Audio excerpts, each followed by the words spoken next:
Salut la famille, j'espère que vous allez bien. Alors moi je vais super bien. Aujourd'hui nous allons parler de l'un des plus grands dirigeants panafricanistes contemporains et également le plus grand leader charismatique en notre temps. Je vais parler ici de Ousmane Sonko, actuel Premier ministre, chef du gouvernement sénégalais.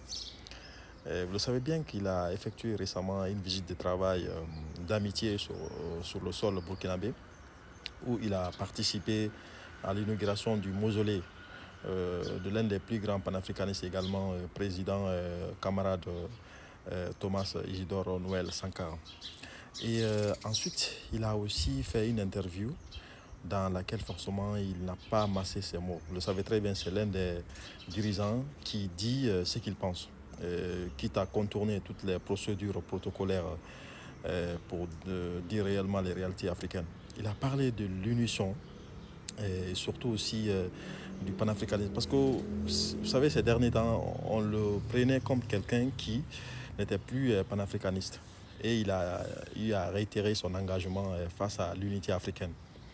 Aussi, il a parlé aussi de la CEDEAO, Communauté économique des États de l'Afrique de l'Ouest, où il a quand même dit certains manquements liés surtout à la gestion de cette organisation et surtout aussi le mépris parfois des textes fondateurs de cette organisation.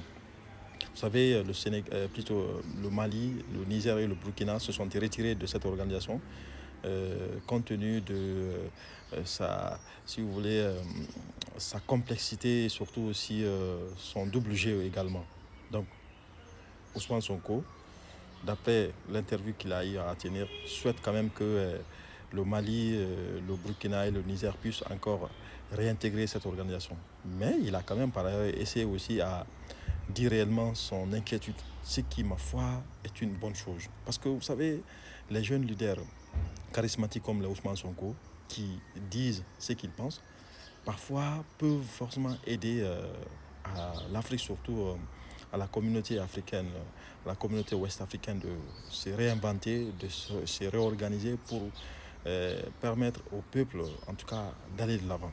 Et j'en suis sûr et certain, Ousmane Sonko n'a pas encore jusqu'ici dit son dernier mot. En tout cas, bravo à Ousmane Sonko pour sa franchise, sa clarté et surtout aussi son ingéniosité surtout aussi. Parce qu'il montre encore une fois de plus qu'il reste et demeure panafricaniste convaincu. Ceux qui ont lu son livre comme moi par exemple, où il parle de la solution pour le Sénégal, vous verrez réellement que ce monsieur reste droit dans ses prises de position. Et jusqu'ici, il reste et demeure encore une fois de plus le panafricaniste convaincu, car pour lui, seule l'unité africaine peut permettre à l'Afrique d'avoir une voix et porter cette voix comme celle que nous connaissons surtout aux côtés des États-Unis d'Amérique, et surtout la Chine également, et aussi d'autres pays, parce qu'il a même dit que le territoire ouest africain, c'est 6 millions et quelques kilomètres carrés. Alors, si réellement ces États parvenaient en tout cas à se réunir, ça pourrait permettre à ces États d'avoir une voix. Vous voyez? Mais si ce n'est pas comme si c'est pas cela, forcément, ces États n'auront pas une voix, en tout cas contre celle des États-Unis, contre la France, contre la Chine et d'autres. Donc bravo à Ousmane Sonko, Nangadef Djergef, waouh waouh.